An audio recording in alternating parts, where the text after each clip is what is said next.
வணக்கம். பல இடர்களை துடைத்தறிந்து தமிழ்நாட்டோட விடியலுக்காக களத்தில் நின்று போராடியவர்கள் திராவிட தலைவர்கள். தமிழர்களுடைய சுயமரியாதை தூண்ட கல்வியறிவையும் பகுத்தறிவையும் ஊட்டிய தந்தை பெரியார், பேரறிஞர் அண்ணா, முத்தமிழறிஞர் கலைஞர் ஆகிய தலைவர்கள் குறித்து இன்றைய தலைமுறையினரிடையே தாக்கத்தை ஏற்படுத்தும் அளவுக்கு திமுக இளைஞரணி என் உயிரினும் மேலான என்ற பிரம்மாண்டமான பேச்சு போட்டியை நடத்தி காட்டியது.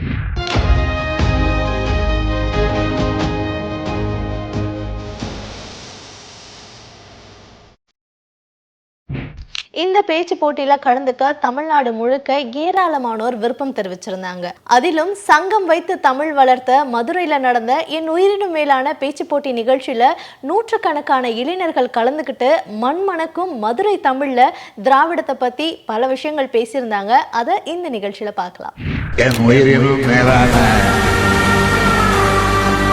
திராவிட மாடலின் நாயகராக மட்டுமல்லாமல் உயிர்களை காக்கும் உத்தமராகவும் திகழ்கிறார். பள்ளியில் பயிலும் மாணவர்கள் பயணிக்க இலவச பஸ் பாஸ் வழங்கியதன் மூலம் தொலை தூர கிராமங்களில் உள்ள இளைஞர்களின் கல்வி கனவு நிறைவேற்றியது. சமுதாயத்தை சமத்துவபுரம் மூலம் வித்திட்ட சமூக நீதி காவலர், மானமிகு சுயமரியாதைக்காரர் கலைஞர். சமச்சீர் கல்வியை ஏற்படுத்தி வேறுபட்டு கிடந்த அறிவு வேறுபாட்டை அகற்றறிந்த அறிவு சிற்பி கலைஞர் ஐயா அவர்கள். கோவிலிலே குழப்பம் விளைவித்த என் கோயில் கூடாது என்பதற்காக அல்ல, கோயில் கொடியவர்களின் கூடாரமாக இருக்க கூடாது என்பதற்காக. சமுதாயத்தில் சமூகம் எங்கெல்லாம் ஒடுக்கப்படுகிறதோ அங்கு உதய சூரியனாய் உதித்து சமூக நீதியை விதைத்த எம்முடைய முத்தமிழறிஞர் கலைஞர் அவர்கள் எங்களுக்கு சமூக நீதி காவலர் தான்.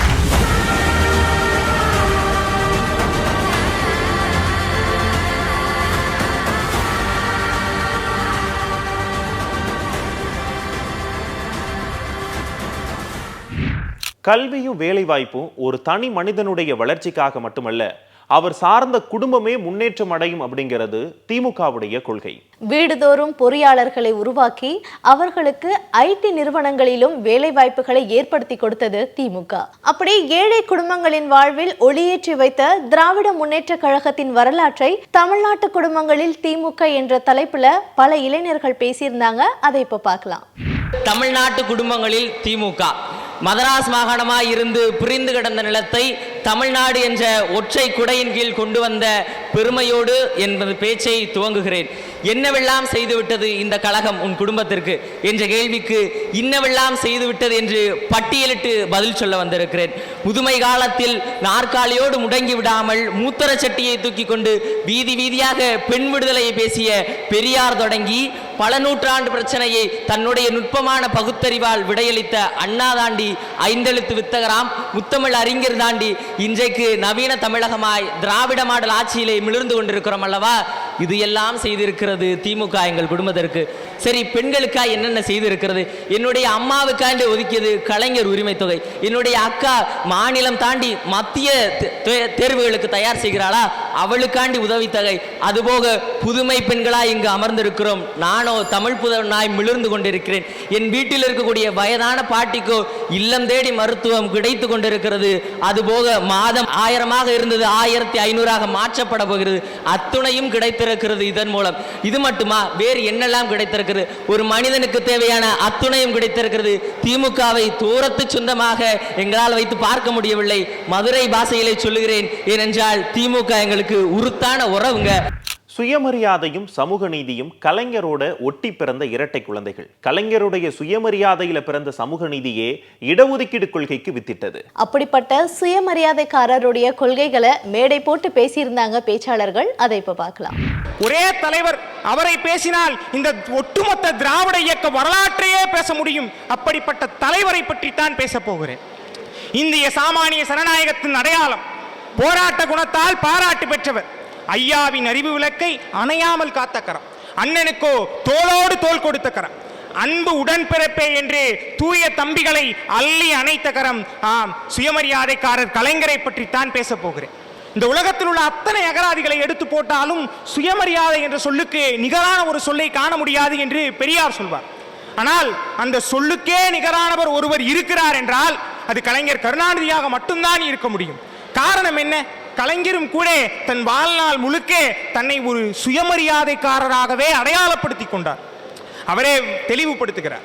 சுயமரியாதை என்கிற சிந்தனையில் நீட்சி கொண்ட அவருக்கும் மற்றோருக்குமான வேறுபாட்டை சொல்லுகிற போது சிலருக்கு பொருளாதார வளர்ச்சி தான் முக்கியம், சிலருக்கு தொழிலாளர் உரிமைதான் முக்கியம், சிலருக்கு இந்த சமுதாய மேன்மைதான் முக்கியம். ஆனால் சமத்துவம், சமதர்மம், சுயமரியாதை என்பதில் நம்பிக்கை உடைய என்னை போன்றோனுக்கு சமத்துவபுரமும் டைட்டில் பார்க்கும் ஒரே நேரத்தில் உருவாக்க வேண்டிய எண்ணம் கிடைக்கும் என்று சொன்னால் அதுதான் சுயமரியாதைக்காரருக்கான அடையாளமாக இருக்க முடியும். அம்பேத்கர் சொல்வார், சாதி என்பது படிநிலைப்படுத்தப்பட்ட ஏற்றத்தாழ்வு என்று. அந்த படிநிலைப்படுத்தப்பட்ட ஏற்றத்தாழ்வை அந்த படிநிலைப்படுத்தப்பட்ட வகையில் ஒழித்தவர் கலைஞர் கருணாநிதி. நிச்சயமாக கலைஞருடைய அணுகுமுறையை பார்த்து நாம் வியந்து போகலாம். அம்பேத்கர் பெயரில் சட்டக்கல்லூரியை தொடங்குகிறார். ஆனால் அந்த சட்டக்கல்லூரியை அவர் தொடங்கிய காலம் என்ன? மகாராஷ்டிராவில் சிவசேனையர் போராட்டம் நடக்கிறார்கள், தலித் மக்கள் தெருக்களிலே கொளுத்தப்படுகிறார்கள். அப்போது அதை செய்கிறார். அங்குதான் அவருடைய சுயமரியாதை திண்ணம் இருக்கிறது. 1929 செங்கல்பட்டு மாநாட்டில் நம்முடைய பெரியார் அவர்கள் நிறைவேற்றிய அத்தனை திட்டங்களையும் செயல்முறைப்படுத்தியவர் கலைஞர் கருணாநிதி தான்.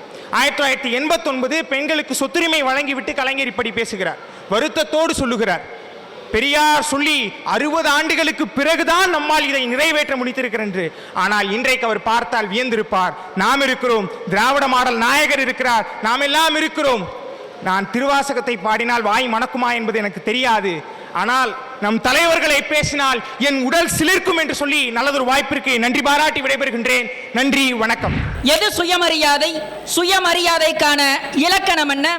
ஏகலைவன் வித்தை கற்க சாத்திரம் இங்கு அனுமதிக்கவில்லை. அவன் வில்லில் வீரனையும் வெல்வான் என்று கட்டை விரலை காணிக்கையாக பெற்றது என்ன நியாயம்? கட்டை விரலோ தலையோ, கட்டை விரலோ தலையோ இந்நாளில் அவனும் கேட்டால் பட்டை உரியும், சுடுகாட்டில் அவன் கட்டை வேகும் என்னும் கலைஞரின் கனத்த வரிகளே சுயமரியாதைக்கான இலக்கணம். மாங்கல்யம் தந்துனானே நாம் அவஜீவன ஹேத்துனாம் என்று புரியாத மொழியில் புழங்கிக் கொண்டிருந்த திருமணச் சடங்குகளை மடைமாற்றி தமிழ் சமூகத்திற்கு சுயமரியாதை திருமணங்களை கொடுத்தவர் தந்தை பெரியார். அதே சுயமரியாதை திருமணங்களை சட்ட வடிவில் நடைமுறைப்படுத்தியவர் பேரறிஞர் அண்ணா. அதே சுயமரியாதை திருமணங்களை தமிழ்நாட்டில் கிராமம் தோறும், ஊர்தோறும், மாவட்டம் தோறும் கொண்டு போய் சேர்த்தவர் கலைஞர் அவர்கள். தெருவிற்கு ஒரு சாதி, சாதிக்கு ஒரு நீதி என்றிருந்த காலகட்டத்தில் சாதி என்னும் தாழ்ந்தபடி நமக்கெல்லாம் தள்ளுபடி என்னும் பாவேந்தரின் வரிகளை மெய்ப்பிக்கும் பொருட்டு அனைத்து சாதியினரையும் ஒரே தெருவில் குடியமர வைத்ததுதான் தந்தை பெரியார் நினைவு சமத்துவபுர திட்டத்தின் மூலம் செய்ததுதான் கலைஞர் அவர்களின் சுயமரியாதையின் உச்சம்.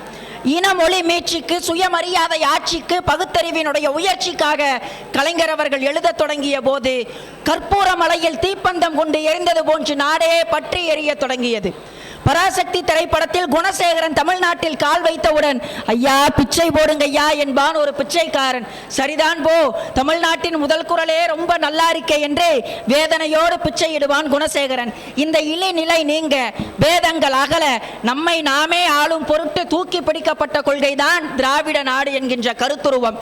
இதனையெல்லாம் உள்வாங்கிக் கொண்டு கலைஞர் அவர்கள் காஞ்சி தலைவனில் பாட்டெழுதுகிறார். மகிமை கொண்ட மண்ணின் மீது எதிரிகளின் கால்கள் மலர் பறிப்பதில்லையடா வீரர்களின் கைகள் என்று. பிச்சைக்காரர்களுக்காக பரிந்தெழுதிய அதே பேனாவால் பிச்சைக்காரர் மறுவாழ்வு திட்டத்துக்கு கையொப்பமிட்ட பெருமை கலைஞர் என்னும் போராளிக்கும் படைப்பாளிக்கும் கிடைத்த வரலாற்று பெருமையாகும். பெண் கொடுக்க மறுத்ததற்காக மாற்றான் படையெடுத்து வருகிறான். அவனை மணந்து கொள்ளுமாறு மருத நாட்டு இளவரசியிடம் தந்தை கெஞ்சுகிறார். மகளே, எனக்காக இந்த தியாகம் கூடவா நீ செய்யக்கூடாது என்று. உடனே இளவரசி எதிர்வினை புரிகிறாள். தந்தையே, உங்களுக்காக நான் உயிரை கூட தியாகம் செய்கிறேன், ஆனால் மானம் தியாகம் செய்யும் பொருள் அல்ல தந்தையே என்று. மொழியின் மானம் காக்க உடலுக்கு தீமூட்டி உயிரை தியாகம் செய்த எத்தனையோ தமிழர்களை உருவாக்கியதில் கலைஞரின் வசனங்களுக்கு மகத்தான பங்குண்டு. இறுதியாக திருக்குவளையில் எழுந்த கவிஞாயிராய், இளந்தளிர் நாட்டாய், இன்னிசை கீற்றாய், எட்டு திசை காற்றாய், ஏகாந்த வேட்டாய், ஏழிசை கூட்டாய், எங்கும் நீக்கமர மானமிகு சுயமரியாதைக்காரரான கலைஞர் வாழ்ந்து கொண்டேதான் இருக்கிறார். கல்வி அறிவில் சிறந்த தமிழ்நாட்டில் வேலை வாய்ப்புகளை உருவாக்க சிப்காட், சிட்கோ மாதிரியான தொழிற்பூங்காக்களை உருவாக்குனவர் முத்தமிழறிஞர் டாக்டர் கலைஞர் அவர்கள். லட்சக்கணக்கான படித்த இளைஞர்களின் வாழ்வாதாரத்தை மேம்படுத்தி தமிழ்நாட்டின் வளர்ச்சிக்கான திட்டங்களை தீட்டியவர் கலைஞர். நவீன தமிழ்நாட்டின் சிற்பியாக விளங்கும் கலைஞர் அவர்களை பற்றி இளைஞர்கள் பேசியிருந்ததை இப்ப பார்க்கலாம். கலைஞர் நவீன தமிழ்நாட்டின் சிற்பி. இந்தியாவில் 28 மாநிலங்களில் 8 ஒன்றிய தொகுதிகளில் படிப்பில், பண்பாட்டில், பகிர்ந்து வாழ்தலில், சாதியற்று வாழ்தலில், சமநோக்கில், சமத்துவத்தை பேணுவதில் தமிழகத்தை போன்று ஒரு மாநில முத்தமிழறிஞர் ஐயா கலைஞரும் திராவிட ஆட்சியே என்று கூறினால் அது யாராலும் மறுக்க இயலாது. மனிதனை தள்ளிச் செல்லும் நிலையை ஒழிப்பதற்காக கை ரிக்ஷாக்களை ஒழித்து சைக்கிள் ரிக்ஷாக்களை இலவசமாக ஏழை தொழிலாளர்களுக்கு வழங்கிய பெருமையும் முத்தமிழறிஞர் கலைஞர் அவரையே சாரும். அது மட்டுமின்றி கட்டணமில்லா கண் மருத்துவம், யாசகர்களுக்கான மறுவாழ்வு, திருநங்கைகளுக்கும் மாற்றுத்திறனாளிகளுக்கும் தனி நலவாரியங்கள் அமைத்து ஊக்கத்தொகையினை வழங்கி ஊக்குவித்த பெருந்தலைவர் தான் முத்தமிழறிஞர் ஐயா கலைஞர் அவர்கள். படிப்பதற்கு பூநூல் அணிந்தால்தான் கல்வி கற்க இயலும் என்று கூறியது ஆரியம்.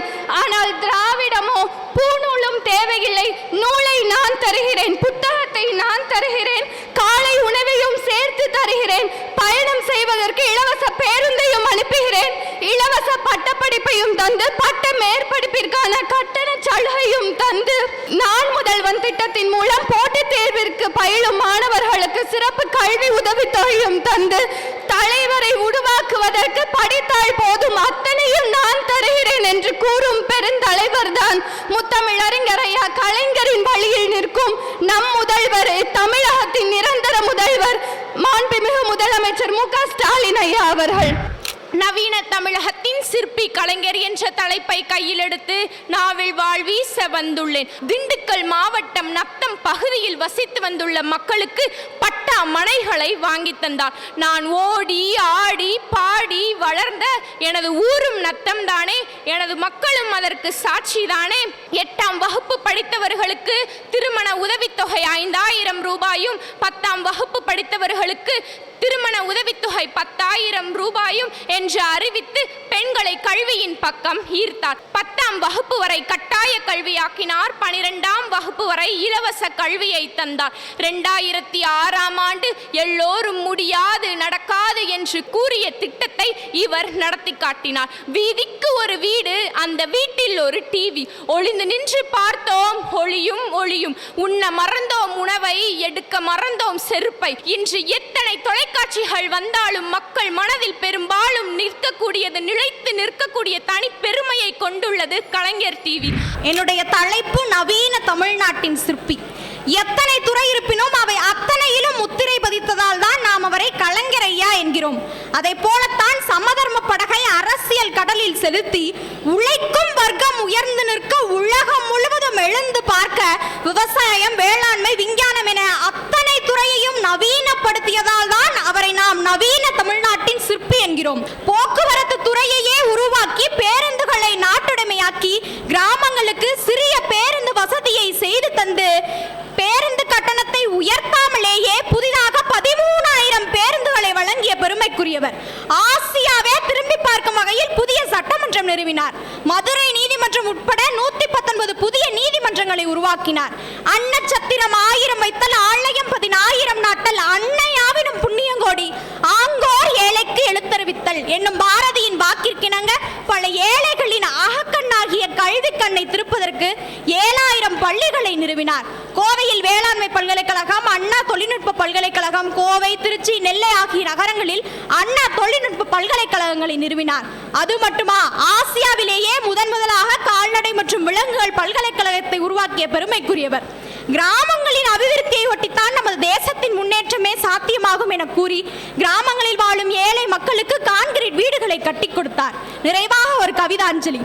திருக்குவளை நாயகரே, திருக்குறளின் ஓவியரே, திருப்பிறவி உன் பிறவி திக்கட்டும் ஒளிக்கட்டும் தலைவா உன் புகழொலி.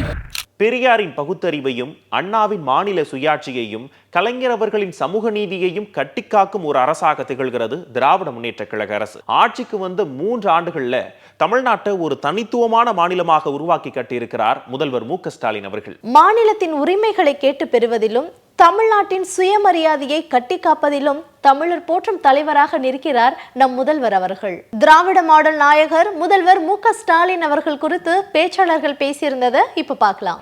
கலைஞரை பற்றி அனைவரும் பேசினோம். அது அந்த காலமாக இருப்பினும் தற்பொழுது திராவிட மாடல் ஆட்சியில் தமிழகத்தில் அனைத்து குடும்பங்களில் உள்ள ஒவ்வொருவரின் தேவையை அறிந்து இன்று அரசியல் இருக்கின்றது. உதாரணமாக என்னை போன்று கல்லூரி போகும் மாணவிகளுக்காக தமிழ் புதல்வன், புதுமை பெண் போன்ற திட்டங்கள் எங்களை ஊக்குவித்து மேன்மேலும் எங்களது பள்ளி படிப்பையும் செய்து வருகின்றது. ஒலிம்பிக் பற்றி அனைவரும் கேள்விப்பட்டிருப்போம். ஒலிம்பிக்கில் இந்தியா எவ்வளவு பெரிய சரிவை ஏற்படுத்தியது என்றும் அறிந்திருப்போம். அதற்கு பதிலாக இன்று முதல்வர் விளையாட்டு கோப்பை என்ற மாபெரும் விளையாட்டு வீரர்களை உருவாக்குவதற்கான அடித்தளத்தை அனைத்து கல்லூரி மாணவர்களுக்காகவும் நமது முதல்வர் துவங்கி வைத்துள்ளார். அடுத்தபடியாக வீடுகளில் உள்ள வயது முதிர்ந்தோருக்கான இரத்த நாள ஆஞ்சியோ சிகிச்சையை 6 நாட்களில் 1000 பேருக்கும் மேலாக செய்து சாதனை படைத்தது. ஆனால் இதனை விளம்பரப்படுத்தவில்லை. அதுதான் நமது தமிழக திராவிட முன்னேற்ற கழகத்தின் சிறப்பு. இதனைத் தொடர்ந்து திராவிட இளைஞரணி அமைப்பானது 45 நாட்கள் மாபெரும் தற்காலிக மாநாட்டை நடத்தி உலக அளவில் பெரிய மாநாடு என்ற பெயரை பெற்றுள்ளது. இதனைத் தொடர்ந்து தமிழக முதலீட்டாளர்கள் மூலமாக 64,000 வேலை வாய்ப்புகளை உருவாக்கியுள்ளது நமது தமிழக அரசு. இன்று ஒரு தமிழ்நாட்டில் ஒரு குடும்பத்தில் உள்ள பெரியவர் முதல் சிறியவர் வரை அனைவருக்கும் என்னென்ன தேவைகள் உள்ளது என்பதை அறிந்து அந்த தேவைகளை பூர்த்தி செய்வதற்கான அனைத்து நடவடிக்கைகளும் எடுப்பதன் மூலமாக திராவிட முன்னேற்ற கழகமானது கட்சியாக அல்ல எங்கள் குடும்பமாக விளங்குகிறது என்பதை கூறுகிறேன். காலங்காலமாக ஒடுக்கப்பட்ட மக்களுடைய வழியை உணர்ந்த ஒரு தலைவர் முத்தமிழறிஞர் டாக்டர் கலைஞர் அவர்கள். தான் நினைச்சதை சட்டத்தின் மூலமாக போராட்டம் நடத்தி சாதிச்சு காட்டிய சமூக நீதி காவலர் அவர். தீண்டாமையை ஒழித்து சமத்துவத்தை நிலைநாட்டிய முத்தமிழறிஞர் கலைஞர் அவர்களை பற்றி இளைஞர்கள் பேசியிருந்ததை இப்ப பார்க்கலாம். நம் சமுதாயத்தில் சமூகம் எங்கெல்லாம் ஒடுக்கப்படுகிறதோ அங்கு உதய சூரியனாய் உதித்து சமூக நீதியை விதைத்த எம்முடைய முத்தமிழறிஞர் கலைஞர் அவர்கள் எங்களுக்கு சமூக நீதி காவலர் தான். வீதிதோறும் சாதிகளும் சாதிக்கு தனியாக சுடுகாடுகளும் இருந்த நிலையில் சமத்துவபுரம் என்ற ஒன்றை அமைத்து அனைவருக்கும் சமத்துவத்தை சொல்லிக் கொடுத்தவர் எங்களுடைய தலைவர். இது மட்டுமல்ல, இந்த சமூகத்தையே உலகிற்கு முன்மாதிரியாக மாற்றியவரும் எங்களுடைய தலைவர் தான். பிறப்புக்கும் எல்லா உயிருக்கும் என்ற ஒற்றை வரியின் பின்புலத்தில் இருக்கக்கூடிய ஒரு நூற்றாண்டு கால வரலாற்றின் கனவை நாம் அனைவருக்கும் இடஒதுக்கீடு என்ற ஒற்றை திட்டத்தின் மூலம் நிறைவேற்றி காட்டியவர் நம்முடைய முத்தமிழறிஞர் கலைஞர் என்று சொன்னால் அது மிகையாகாது. உங்களிடம் ஒன்று சொல்கிறேன், நன்றாக கேளுங்கள். நாம் காரை வீட்டிற்கும் கூரை வீட்டிற்கும் இடையே வேறுபாடு இருக்கக்கூடாது என்பதற்காக காரை வீட்டில் மட்டுமே ஒளித்துக் கொண்டிருந்த வண்ண தொலைக்காட்சியை இருளில் மூழ்கியிருந்த கூரை வீட்டிற்கும் கொடுத்து வண்ணமயமாக மாற்றியவர் எம்முடைய தலைவர் என்று சொன்னால் உண்மையில் அது மிகையாகாது. சமூக நீதி காவலர் கலைஞர் முத்தமிழ் அறிஞர் கலைஞர் அவர்களே, கருணை என்பது உம் பெயரில் பாதி. அக்கருணையால் கிடைத்தது இத்தமிழ் சமூகத்திற்கு நீதி. இத்தாய் திருநாட்டை பரங்கியர் ஆளட்டும் பார்ப்பனர் ஆளட்டும் என்ற சதி உடைத்து பாமரனும் ஆளுவான் என்ற விதி உதிக்கச் செய்தவர் நம் கலைஞர்.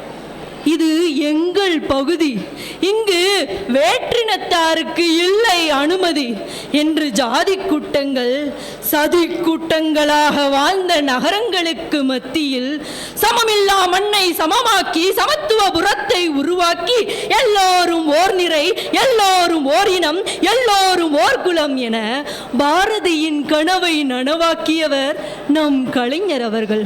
வலியோர் சிலர் எளியோர் தம்மை வதையே புரிகுவதா என்றார் புரட்சி கவி.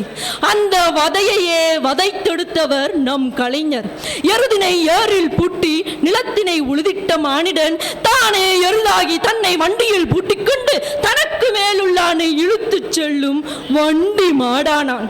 இந்த அவலத்தை ஒழித்திட துணிந்து அன்றே அகற்றிட்டார் கை ரிக்ஷாவை. மாடல்ல இவன் மானிடன் என உணர்த்திட்டார் உலக நியதியை. 1924 ஆண்டு திருக்குவேணி கிராமத்தில் ஒரு உதய சீரியன் சூரிய உதயத்திற்கு முன்பே உதயமானது. அன்று அந்த மக்களுக்கு தெரியவில்லை, இந்த உதய சூரியன் தீண்டாமை என்னும் ஈரலில் தத்தளிக்கும் அந்த மக்களை விடுதலை என்னும் வெளிச்சத்திற்கு கொண்டு வரும் என்று. சமூக நீதி என்பது என்ன, அதை எப்படி காப்பது? சமூக நீதி என்பதற்கு இந்திய அரசியலமைப்பு சட்டம் அதன் முகப்பில் ஒரு அர்த்தத்தை கொடுக்கிறது. இந்திய உச்சநீதிமன்றம் கேசவனந்த பாரதி என்னும் வழக்கில் அதற்கு ஒரு வரையறையை வகுக்கிறது. ஒன்றியமோ ஏதேதோ அர்த்தங்களை நம்முள்ளே திணிக்கிறது.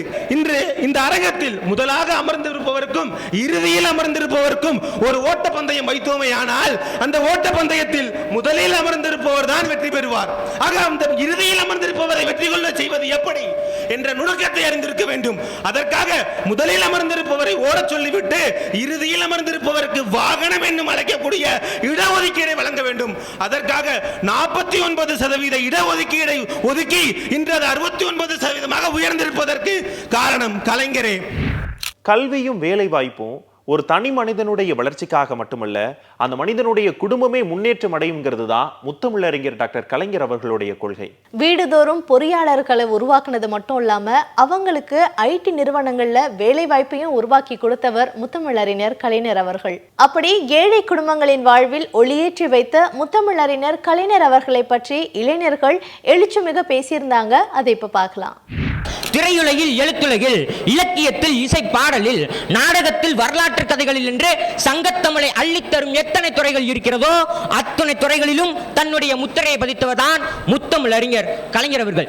இந்தியாவில் மொத்தம் 28 மாநிலங்கள் இருக்கலாம், 8 ஒன்றிய பகுதிகள் இருக்கலாம். படிப்பில், பண்பாட்டில் பகிர்ந்து வாழ்வதில், ஜாதியற்று வாழ்வதில், சமநோக்கில் சமூக நீதியை பேணுவதில் தமிழ்நாட்டை போன்ற ஒரு மாநிலம் கிடையாது. இதற்கு காரணம் பேரறிஞர் அண்ணாவின் சகோதரனாம் ஈரோட்டு தந்தை பகுத்தறிவு பகலவன் பெரியாரின் மகனாய் வளர்ந்த முத்தமிழறிஞர் கலைஞருடைய திராவிட ஆட்சிதான் இதற்கு காரணம் என்பேன். என்ன தேசமடா இது, என்ன தேசமடா, எத்தருக்கே வாழ்வு தரும் மோசமடா என்று மனிதர் நோக மனிதர் பார்க்கும் பார்வை இனி இல்லை என்ற பாரதியின் சிந்தனைக்கேற்ப தனியொரு மனிதனை ஒரு மனிதன் தள்ளி செல்லக்கூடாது என்பதற்காக கை ரிக்ஷாவை ஒழித்து சைக்கிள் ரிக்ஷாவை சக்தி என கொடுத்து நம்மை சங்கே முழங்கு என தாங்கியவரின் பெயர்தான் முத்தமிழறிஞர் கலைஞர் அவர்கள். சமூக நீதி இச்சொல்லின் அர்த்தம் என்ன என்று இத்தலைமுறையை பார்த்து கேட்டால் மிகவும் தெளிவுடன் கூறுகின்றனர், அனைவருக்கும் அனைத்தும் என்று. ஆனால் ஒரு 100 வருடங்களுக்கு முன்பு இது கேள்வியை கேட்டால் தமிழினத்திற்கு என்னவென்றே தெரியாது. ஏனென்றால் அன்று நீதி என்றால் அது ஒன்றே ஒன்றுதான், அது அவாளின் நீதி. அனைத்தும் எம் ஒரு குலத்திற்கே என்ற அநீதி.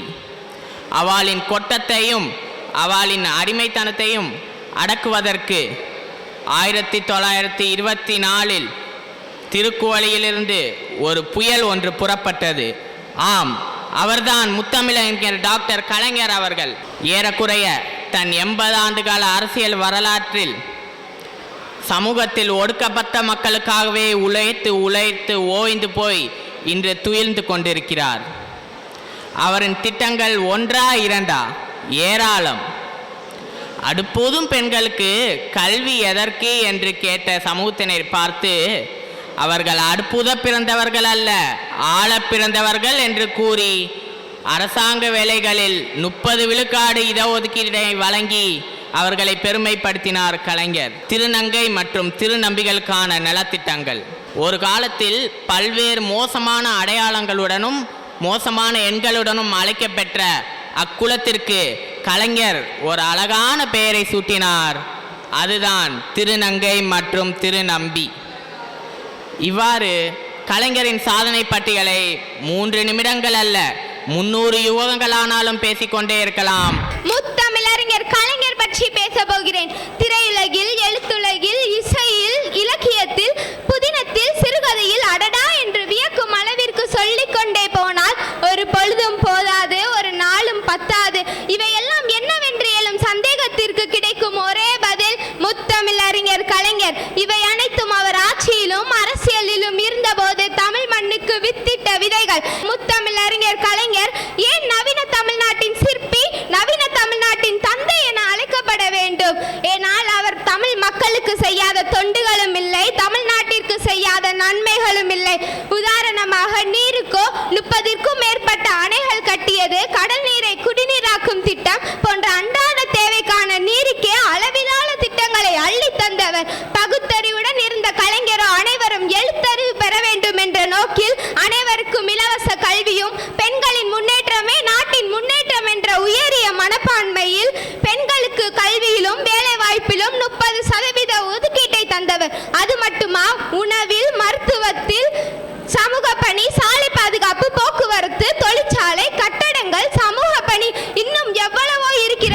சமூக நீதி கருவறையில பிறந்த சாதனை தலைவர்களை பற்றி இன்றைய நிகழ்ச்சியில பேச்சாளர்கள் உணர்வு பூர்வமாக பேசியிருந்தாங்க.